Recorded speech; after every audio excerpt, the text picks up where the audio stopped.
sortais de chez moi et j'ai à peine fait 300 mètres que j'ai été attirée par de fortes lumières au-dessus d'un champ. Et lorsque j'ai soulevé ma tête, j'ai vu un énorme engin au-dessus de moi. Quand vous vous êtes rendu compte que cet objet vous suivait, vous avez eu peur? Très peur, oui. Vous pensez à quoi dans ces moments-là? Mais on se demande ce qui nous arrive. De Belgische luchtmacht neemt de zaak blijkbaar serieus, want daar is een onderzoek gestart. Op de radarschermen zijn trouwens vreemde zaken waargenomen. Glon, station radar de la force aérienne, depuis 6 jours, ce qu'on interprète ici, au départ, comme un faux écho, apparaît puis disparaît sur les écrans. Voir si c'est un avion qui est en approche ou quoi, apparemment c'est bizarre. Depuis le 2 décembre, effectivement, nous constatons sur nos écrans radars un certain nombre de faux échos qui ne nous auraient pas alertés outre mesure, pas plus que dans le passé, si ces observations n'avaient pas été confirmées par des témoins visuels dans la région de Pen.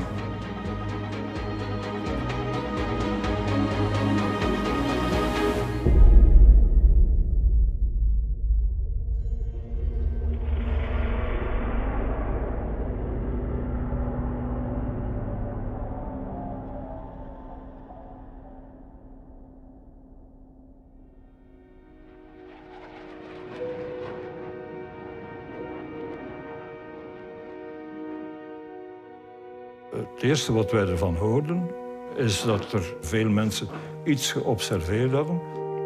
En dan moeten wij optreden. Wij zijn belast met de beveiliging van het luchtruim. Uiteindelijk mogen we niet vergeten dat wij de 2 voornaamste hoofdkwartieren van de NAVO huisvesten. Hè. Wij huisvesten het hoofdkwartier van de Europese Unie. We moeten toch zien dat daar geen terrorist een bom laat opvallen. Hè. Wij waren gealerteerd dat er iets aan het gebeuren was. En dan hebben we onmiddellijk beslist om onze QRA-vliegtuigen in paraatheid te stellen.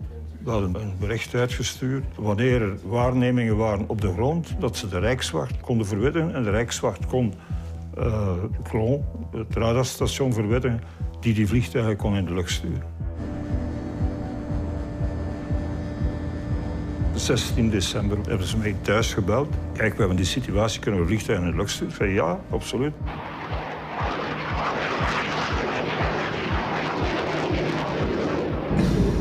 Meneer Benny Strouwen, u bent een stoute jongen. Dat zegt u, ja, misschien. Ja, u heeft iets heel stouts gedaan. U heeft de hele luchtmacht bijna de lucht ingejaagd. Ja, dat is in feite, als u wilt weten waar het over gaat, het is een xenonlamp. Ja, u heeft dus een discotheek en daar heeft u de lamp nu naast gezet. Die lamp hebben wij ernaast gezet omdat wij dachten dat is de ideale blikvanger om de mensen de weg te wijzen. Ja, de luchtmacht heeft ze al gevonden, hè? Ik was opgelucht. Ik dacht, oké, dat is het probleem. Het zijn laserstralen. Toen ik naar die persconferentie ben gegaan, waar men de ganse zaak heeft degelijk uitgelegd en waar getuigen aanwezig waren. En dan, natuurlijk, ben ik wel van mening veranderd. Pour la SOBEPS, pas de doute en tout cas. Il se passe bien quelque chose. Elle a recueilli des centaines de témoignages comme celui-ci, celui d'un météorologue de la force aérienne. Cet appareil est venu vers nous, il nous a survolé. Et alors à ce moment-là, nous avons vu la base de l'appareil, où se trouvaient alors 3 lumières blanches, énormes. Au centre de ces lumières, un point noir. Die getuigen hadden toestellen gezien. Toestellen. Dus geen laserstralen of wat ook. Toestellen die actief waren. Die konden ter plaatse blijven, die konden traag bewegen. Die hadden lichten aan boord die zeer intensief waren. Volaient très très lentement, mais surtout au-dessus des bâtiments. Francesco Valenzano, die mens was zeer spontaan en zeer ondaan ook. Hè. Die zei, dat is een technologie die misschien in de toekomst zal bestaan. Maar die we vandaag niet kennen. En nadien heb ik met André Ambon gesproken. Hij werkte dus in de staf van de landmacht. Ik was in de staf van de luchtmacht. Eh bien voilà. Ceci est l'endroit où s'est passée l'observation.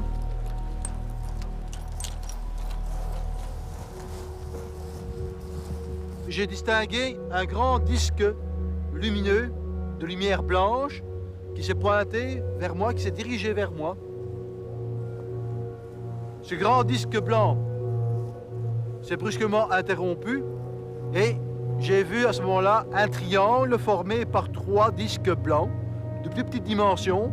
Et au centre de ce triangle, il y avait le disque feu rouge pulsant. De manier waarop hij dat bracht en de manier waarop hij een schets heeft gemaakt was uitzonderlijk. Toen heb ik me gerealiseerd, dat is reëel. Hè? Le feu rouge pulsant ici, triangle ici. Puis après, il a fait ceci. Il s'est rétabli. Donc, ces 2 points-ci se sont rabattus pour reformer l'horizontale, comme ceci. Et il est parti par là, et je n'ai plus vu que le feu rouge pulsant ici en dessous. Et il s'est éloigné comme ça. D'accord.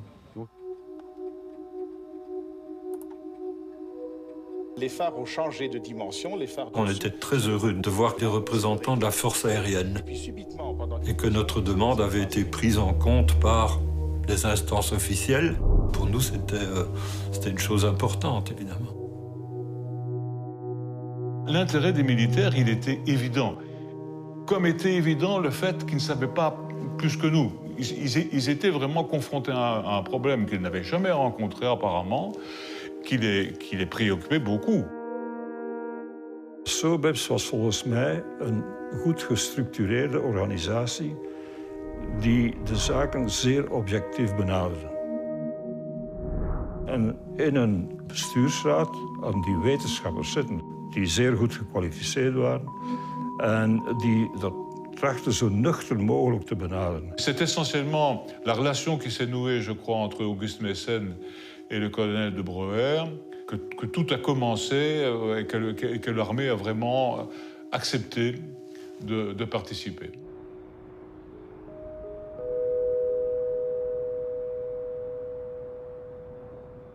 Alpha Alpha 754.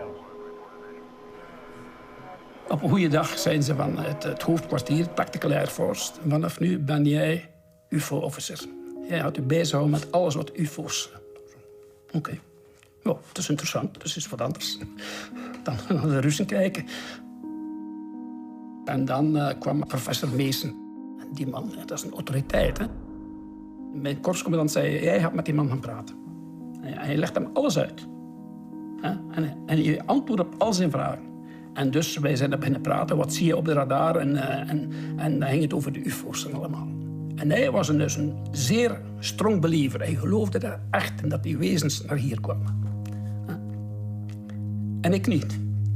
Maar, dat moet ik toegeven, en dat moet ik, de man tot zijn eer is altijd zeer beleefd geweest. Hij heeft nooit met mij gelachen. En ik heb nooit met hem gelachen, ook niet. En op een bepaald moment zegt hij, ik moet data hebben. Maar die data zijn NATO confidential. Dat mag dus niet. Ik zeg, professor, met alle goede wil van de wereld, dat mag ik u niet geven.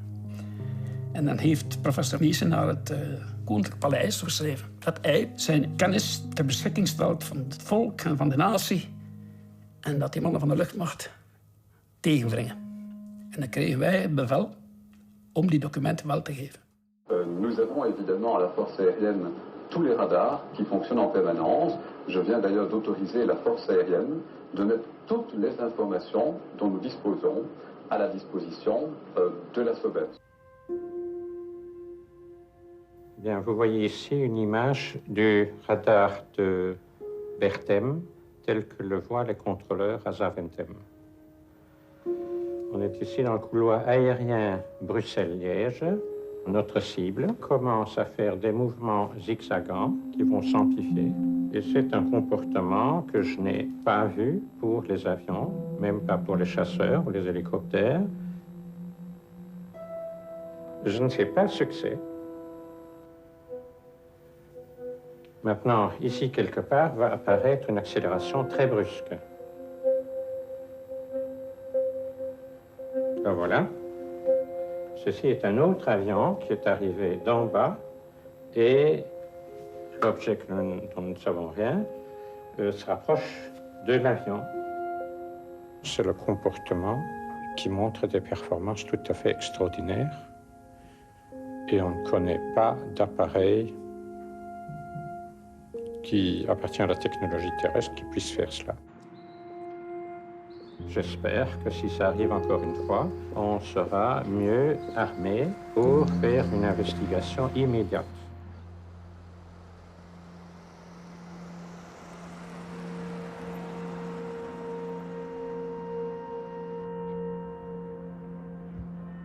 À l'époque, tous les vendredis, le dernier vendredi du mois, nous jouions aux cartes, ma femme et moi, avec les voisins.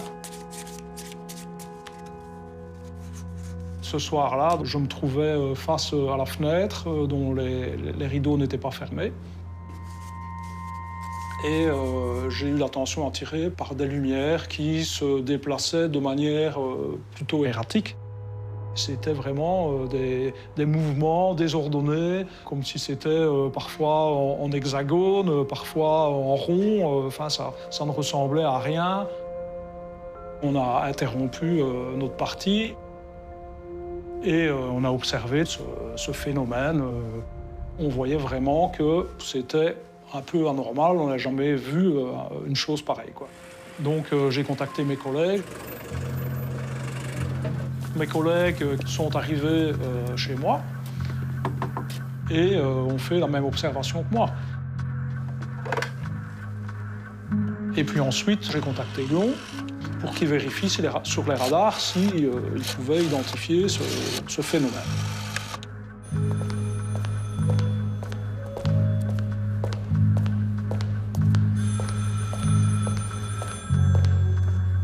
De 30 maart, 's avonds, belt de mastercontroller. Nou, wat is er te zien? Zeg Jon.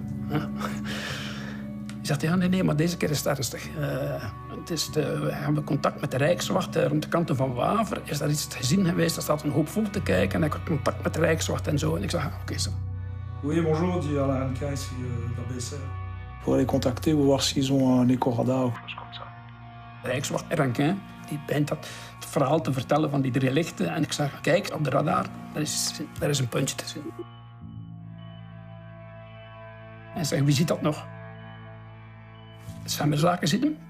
De approach radar van BRC, zeggen, Maastricht, Eurocontrol, die zien ook iets. Dus er waren 2 of 3 andere radarsites die dat ook zagen. Ja, deze keer is nu wel serieus. Wij hebben de procedure gevolgd. En ik bel, ik request het Alpha Scramble, want we zien daar dit en dat.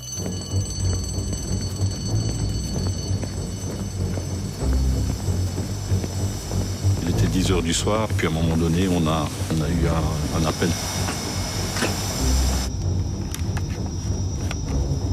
Apparemment, il s'agissait d'un objet volant non identifié.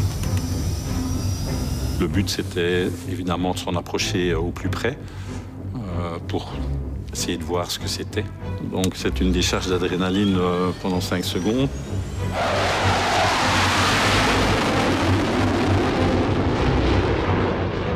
Donc, on est monté assez rapidement en direction de la zone. On a été pris en charge en fait par le centre de contrôle de Glon et qui lui nous a donné donc toute une série d'informations quant à la position de l'objet, sa vitesse, son altitude et donc tout ce dont nous avions besoin pour nous-mêmes acquérir en fait l'objet sur nos radars, sur ceux du F-16.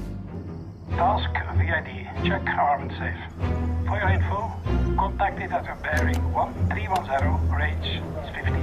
Wij sturen die vliegtuig naar het punt. Dus ik luister eens mee op de radio. En wat die piloot vertelt en wat hij doet. 31015 and confirm it is double flight level 90. En tegelijkertijd naar de Rijkswacht Rankin.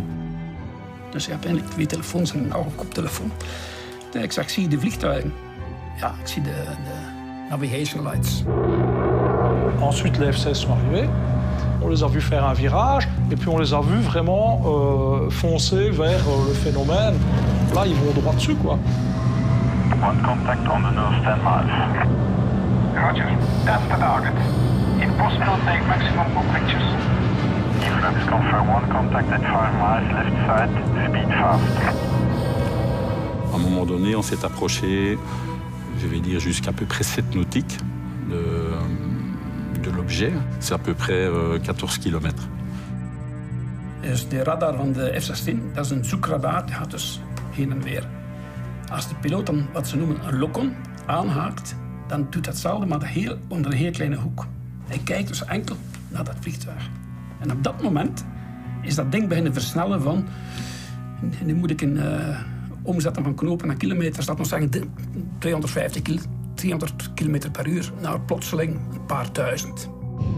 One contact, but speed is changing from 100 to 600. Roger. Cet objet se déplaçait à des vitesses incroyables. Moi, j'avais jamais vu ça de ma vie. Ça changeait de vitesse très rapidement, de l'ordre de 100 nœuds à plus de 999 nœuds, donc qui était un peu la limite qui était enregistrée par le radar. Donc c'était vraiment des accélérations et des performances assez incroyables en fait. Speed to 100 knots. Losing contact. Dus die hing dus ineens 2 keer de geluidssnelheid. Wat onmogelijk is, fysisch. Lost contact now, he's moving very fast. Just below you. Say again. Just below you now. Donc on a eu plusieurs fois un contact radar. Il y avait chaque fois une manœuvre, on va dire, je ne sais pas si on peut le qualifier comme ça, mais d'évitement ou d'évasion. 740 knots, but contact again. Investigating. Roger. On a tous eu l'impression que cette lumière voulait éviter en fait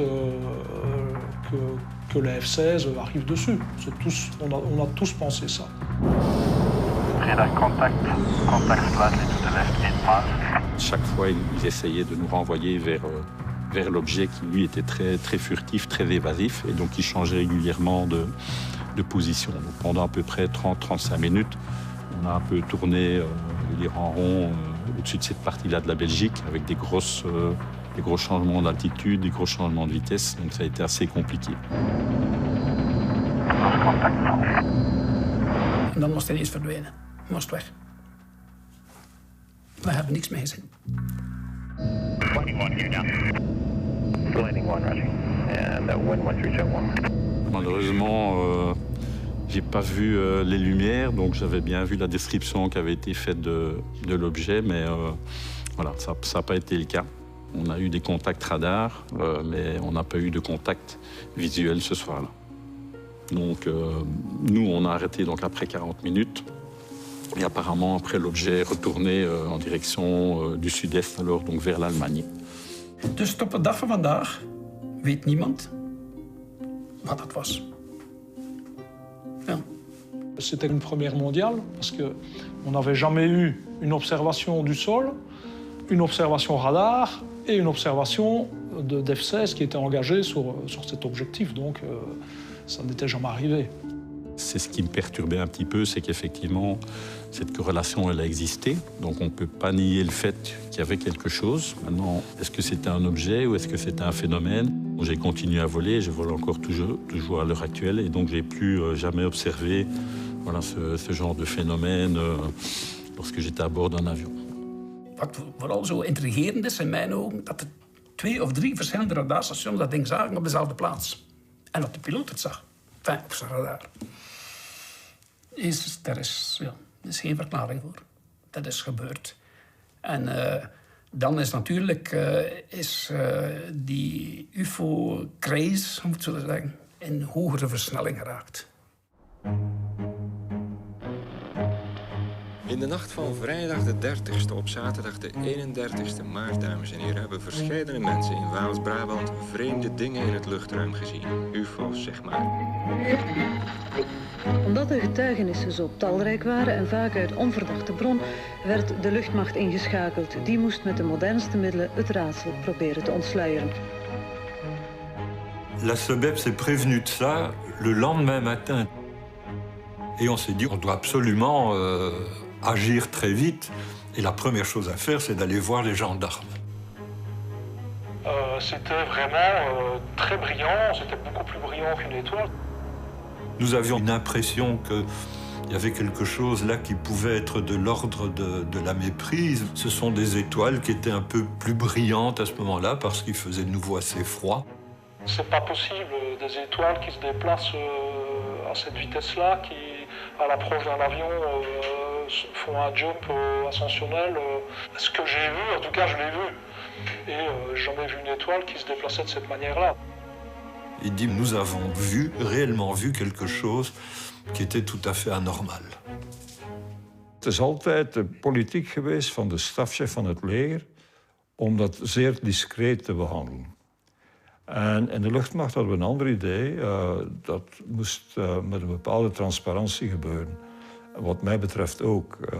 Ik vind dat we niet aan cover-up moeten doen. Een massale belangstelling vanmiddag op de persconferentie van de luchtmacht over de mysterieuze UFO's. Er werden 2 F-16 jachtvliegtuigen op afgestuurd. Ook die kregen tot 2 maal toe radarcontact met het verschijnsel. Maar telkens hun radars op het ding wilden vergrendelen, ging het er met een ongelooflijke snelheid vandoor. Te beginnen zal de kolonel De Brouwer een uiteenzetting geven over de waarnemingen die door de luchtmacht gedaan werden. Voilà, ça c'est une vitesse de 1019. Finalement, on n'a pas pu déterminer la nature de ces objectifs ou de ces objets, mais on est quand même venu à la conclusion que le comportement n'était pas tout à fait conventionnel. Dat het om een onbekend vliegtuig zou gaan, sluit de luchtmacht uit. Het kan ook geen laserstraal zijn? Zeker niet, want een laserstraal wordt niet op een radarscherm waargenomen. Kan het een ander geval zijn van een optisch fenomeen of optisch bedrog zelfs? Nee, want dat wordt niet waargenomen op radar. Kan het misschien een geval zijn van collectieve zinsbegoocheling, zoals soms wordt gesuggereerd? Dat geloof ik niet. Dat wordt niet geregistreerd op een radarscherm en dat wordt niet geregistreerd op een cassette. Goed, dus het is geen vliegtuig, geen laserstraal en zo verder. Wat is het dan wel? Wij weten het niet. Dat is frustrerend, omdat we moeten zeggen aan het publiek, we weten niet waarover het gaat, maar het is reëel, het is de waarheid. Cette conférence de presse, c'était extrêmement troublant. On se dit, ouais, bon, bah, à défaut d'autres solutions, il faut vraiment envisager sérieusement cette hypothèse extraterrestre, cette hypothèse d'engin venu d'ailleurs. Je trouve que cette conférence de presse, quand même, nous poussait à vraiment examiner ça avec sérieux.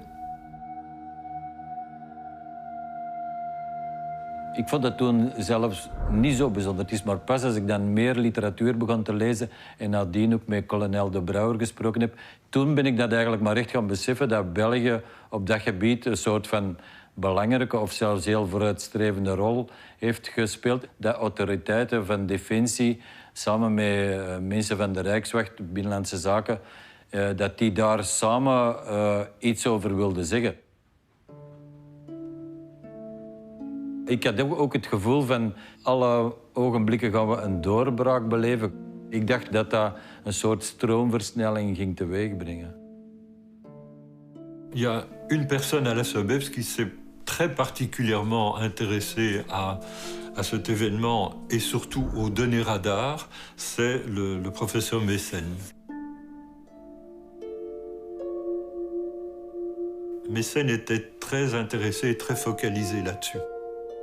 Ce qui l'intéressait en priorité, c'est l'éventuel mode de propulsion d'un engin qu'on ne peut pas identifier et qui serait éventuellement d'une technologie exogène, c'est-à-dire une technologie qui n'appartient pas à nos connaissances. Dat zijn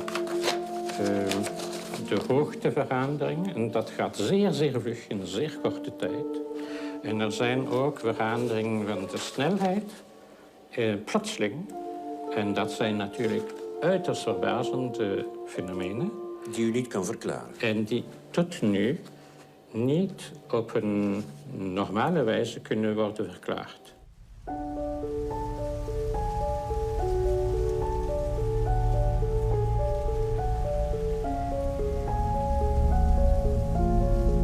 Au Moyen-Âge, si vous alliez vous promener dans la forêt et que vous disiez « j'ai rencontré une fée » ou un lutin, on allait vous croire. Si vous disiez « j'ai rencontré un être qui venait d'une autre planète », vous risquiez de finir sur le bûcher, comme hérétique. Maintenant, si vous allez dans la forêt ou dans la campagne, vous dites « ah, j'ai rencontré une fée ou un lutin », on va rire. Ça n'existe pas. Maintenant, si vous dites « j'ai vu un objet d'origine extraterrestre », c'est possible parce que on sait qu'il peut y avoir des civilisations extraterrestres. Donc on imagine qu'ils peuvent nous rendre visite. Donc ça devient du possible. Et c'est aussi extraordinaire. Et ça fait autant rêver. Parce que c'est différent de nous. Et on ne sait pas bien ce que c'est. On le touche un peu, mais ça nous échappe. Donc c'est un peu comme les fées. On en parlait, on y croyait, mais on n'arrivait jamais vraiment à être d'accord à les voir. Ici, avec les extraterrestres, c'est la même chose. Et celui qui va dire « Oui, mais écoutez, on s'est trompé, c'est une illusion », il n'a pas le beau rôle. C'est lui qui brise les rêves. Donc, c'est difficile. Et c'est une des raisons pour lesquelles, moi, quand j'ai commencé à avoir un peu l'habitude de ça, je me concentrais sur des points particuliers. C'était pas seulement les histoires que les gens racontaient. Ils avaient des écho-radars qui avaient été enregistrés par des avions. Et j'ai commencé à analyser. Il faut savoir que les radars qui sont à bord de ces avions de chasse, qui sont destinés à détecter d'autres avions, pour les intercepter ou les combattre, ils ont des filtres qui enlèvent toutes les détections qui ne correspondraient pas à un avion. Quand ils sont partis à la chasse à l'OVNI, comme ils ne savaient pas comment l'OVNI allait se comporter, ils ne savaient pas si l'OVNI allait se comporter comme un avion, ben ils ont enlevé les filtres. Forcément, ils ont détecté tous les parasites. Quand il y a des mouvements dans les masses d'air, les chocs des molécules font que parfois les électrons sont arrachés, donc on appelle ça de l'air ionisé, et ça réfléchit les écho-radars.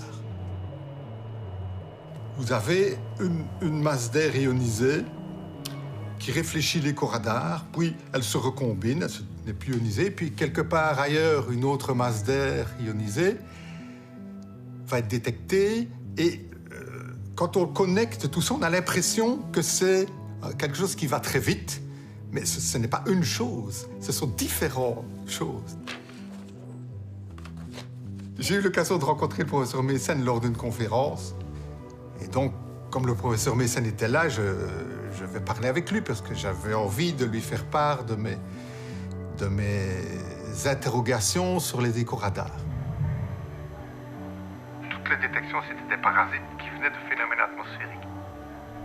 Est-ce qu'il est possible que le radar très performant des FCS se trompe? Il a continué à travailler dessus et il s'est aperçu que finalement, c'était bien des phénomènes atmosphériques, quoi. Donc Messen a travaillé sur cette vidéo des radars et sa conclusion a été que ces phénomènes naturels auraient pu, d'une certaine manière, fausser les observations radars. Il y a toujours un point d'interrogation quelque part. Il y a des intervenants, il y a des gens qui ont participé à tout ça. En premier lieu, il y a le pilote Yves Melbergs qui, lui, a vécu ces événements. Il était dans l'avion. Alors, il y a des phénomènes météorologiques qui peuvent expliquer des interférences électromagnétiques, mais étant donné que, de nouveau, ce soir-là, il y avait des observations visuelles, et qui étaient bien des observations relativement concrètes, puisqu'on voit notamment les avions qui passent dans les lampes, à travers les lampes de l'objet. Je pense que c'est une hypothèse qu'il faut exclure également pour cette soirée-là.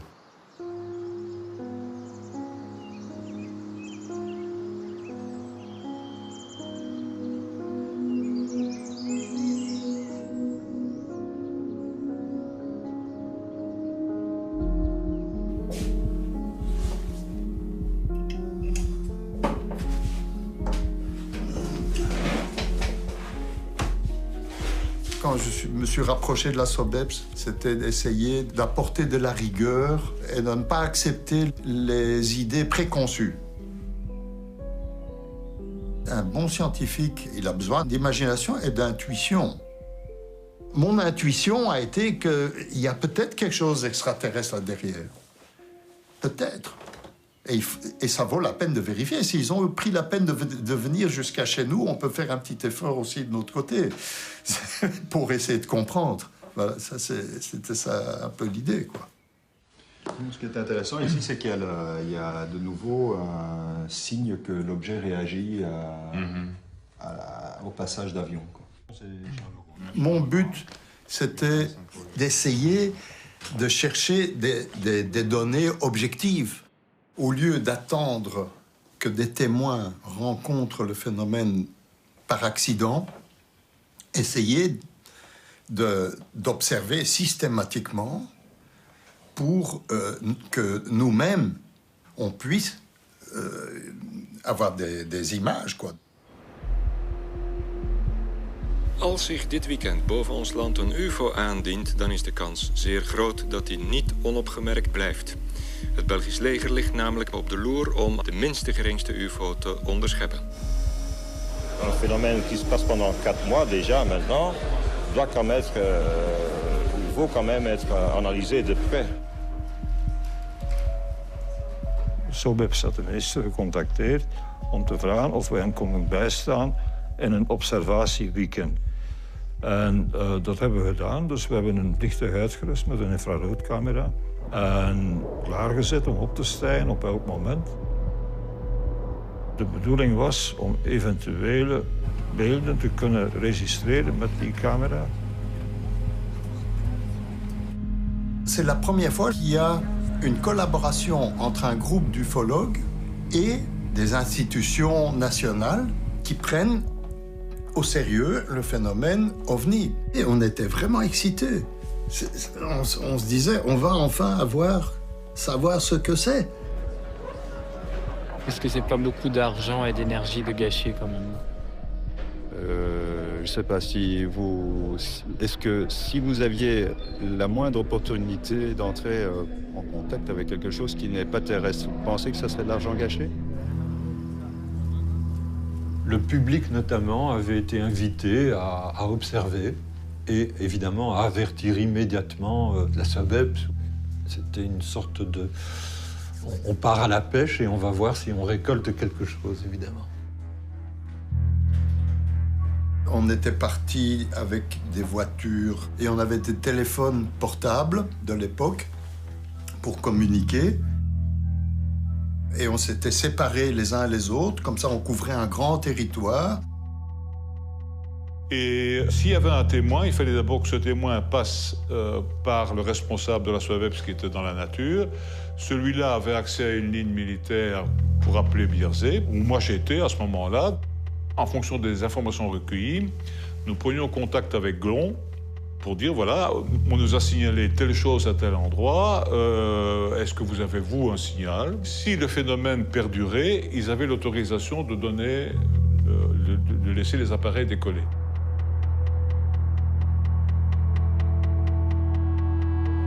On a été surpris par la puissance des feux à l'avant. On l'a observé aux jumelles, on a aperçu un ensemble de feux disposés en triangle avec une coupole qui était quand même relativement visible sur la partie inférieure de l'objet. Oui, bonsoir, Patrick Vidal à l'appareil. Après mal, équipe SOBEPS. Il y a eu des témoignages, il y a eu des observations.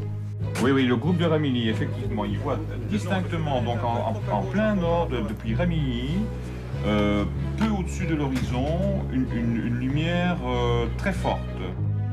Il y a eu une espèce d'hystérie qui s'est mise en place chez les gens qui étaient venus à Bierzet pour chercher la soucoupe, il faut dire les choses comme elles sont. Alors quand je suis venu ici à Bierzet, tout le monde regardait au ciel et moi je dis vous regardez au ciel et ils sont tous à côté de moi, mais à côté de nous autres, mais ne les voient pas, ils sont invisibles. Pas de connaissances, disons. Ils sont venus hier, il paraît, ils en ont vu quelques-uns, 3, 4. 3, 4 ovnis? Pareil. Si on les avait écoutés, on serait resté en l'air tout le temps. On vous téléphone pour savoir si vous avez un écho concernant un appareil qui se baladerait à assez haute altitude, altitude à peu près 10 000, 10 000 pieds. De observatieprocedure die zij hadden uitgezet was te complex. Qu'est-ce qu'ils voient exactement? Est-ce que vous voyez toujours le phénomène? Oui, on vient de le voir passer là. Et où est-il par rapport à l'avion? En er is op een bepaald ogenblik was een centje gekomen. Die hebben Glon gebeld. En Glon is beginnen kijken op de radar. En die hebben ook iets gezien. Dat vliegtuig is opgestegen.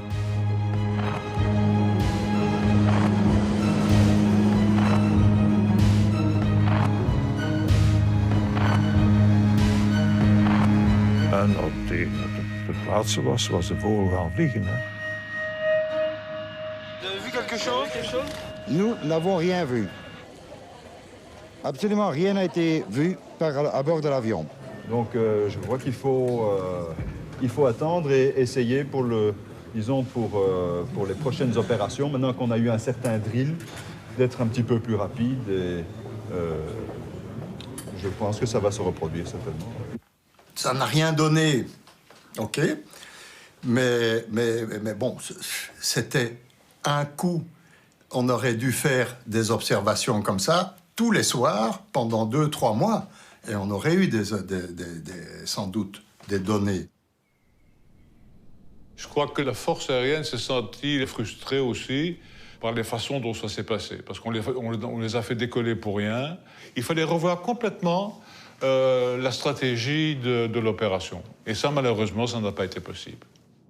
Als ik mijn telefoon opnam, ging het over UFO's. Hè.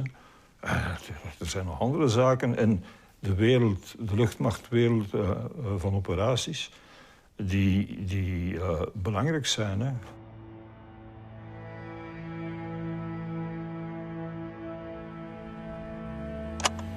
Comment ça se fait qu'on ne peut pas voir les barreaux et les contours de l'engin sur les images? Je ne sais pas, à l'œil nu, moi je voyais très bien ça. Donc vous avez vu des caractéristiques à l'œil nu qu'on ne voit pas sur les images? Exactement, oui. Ce serait la chose la plus formidable pour des scientifiques de pouvoir avoir des preuves, disons, sur la détection des ovnis. Mais jusqu'à ce jour, aucune preuve scientifique crédible n'est apportée.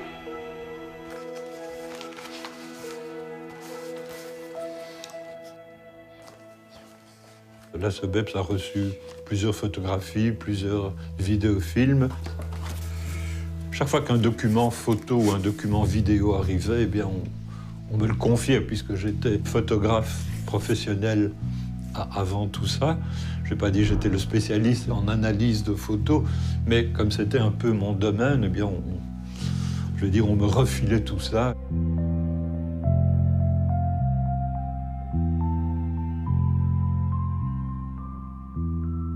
Toutes les photos qu'on a reçues, et j'en ai reçu peut-être une cinquantaine de photos, ben, nous les avons chaque fois très gentiment rendues aux personnes qui nous ont prêté, qui ont accepté de nous rendre les photos. Il y en a qui n'ont pas voulu parce qu'ils pensaient qu'ils avaient un document tout à fait extraordinaire. Bon, et finalement, bon, c'était très décevant.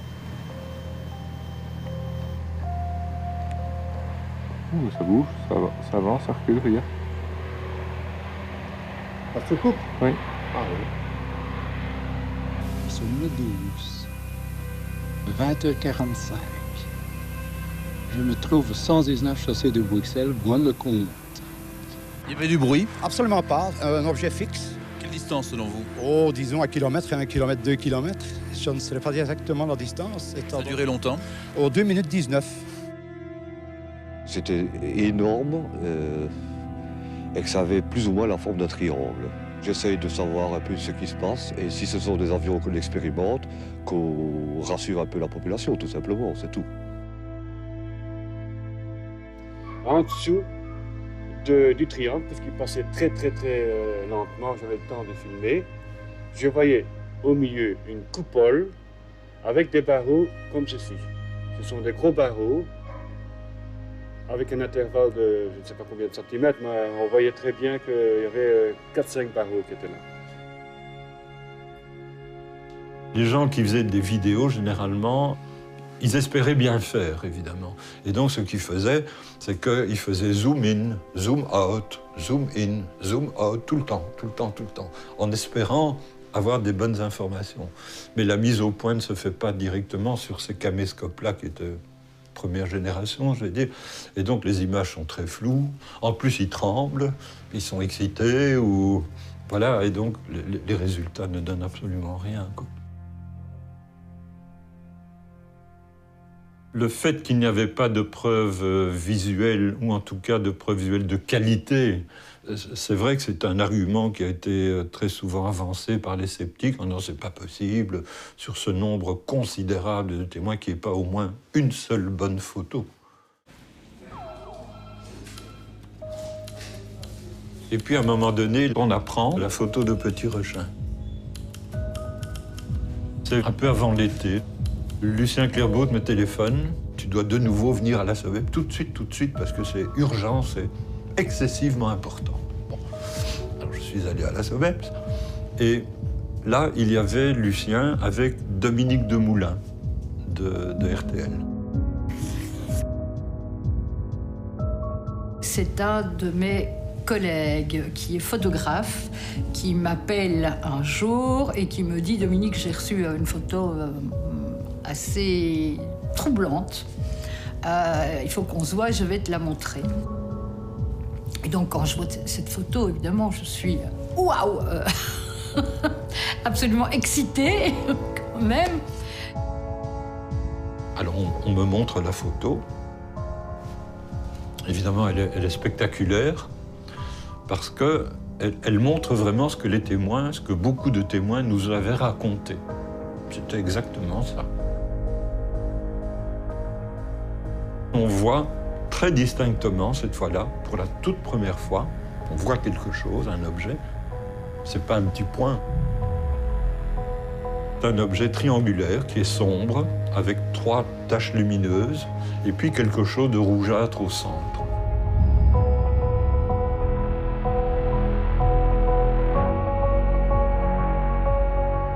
C'était la seule photo qui soit nette, suffisamment détaillée, où il y avait des détails qui paraissaient étranges et qui semblaient confirmer qu'il y avait un phénomène qui se passait dans l'air.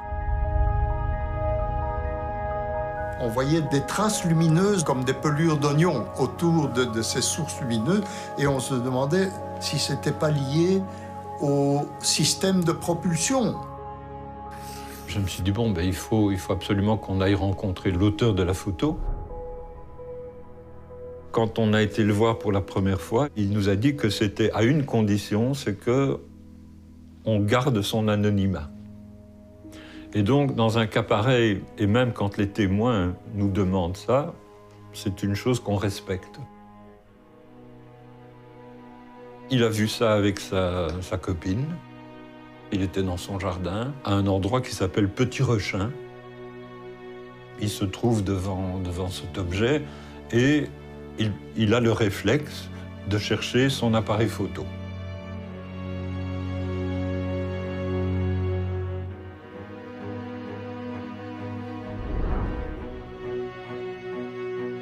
Elle a été diffusée un peu partout dans le monde. C'était trop beau, quoi. C'était ce qu'on attendait, ce que tous les passionnés d'ufologie attendaient depuis toujours, je pense.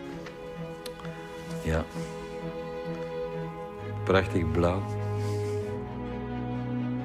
Dat was zo het eerste bewijs. Eindelijk kunnen we iets laten zien aan het brede publiek. Het was niet allemaal flauwekul. Het was niet allemaal maar vage verklaringen.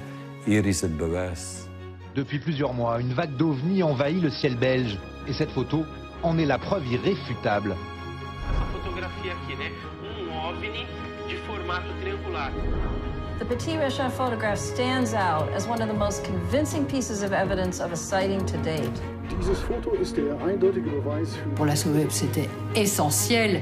Là, on a une preuve, quoi.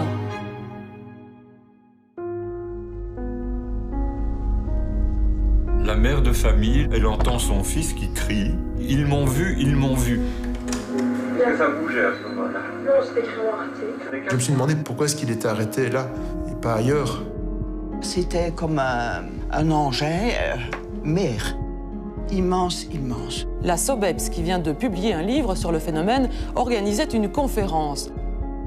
Moi, je me souviens d'une remarque assez blessante en disant ce livre, c'est une farce. SOBEPS zei destijds wel van dat is onmogelijk om dit na te maken. En dat was voor mij de uitdaging om dan aan de slag te gaan. Les enquêteurs n'étaient pas capables, eux, de rapporter correctement des faits. Ça, c'est très lamentable. En page 135. Et là, patatras, tout est par terre. Ça, c'était une catastrophe.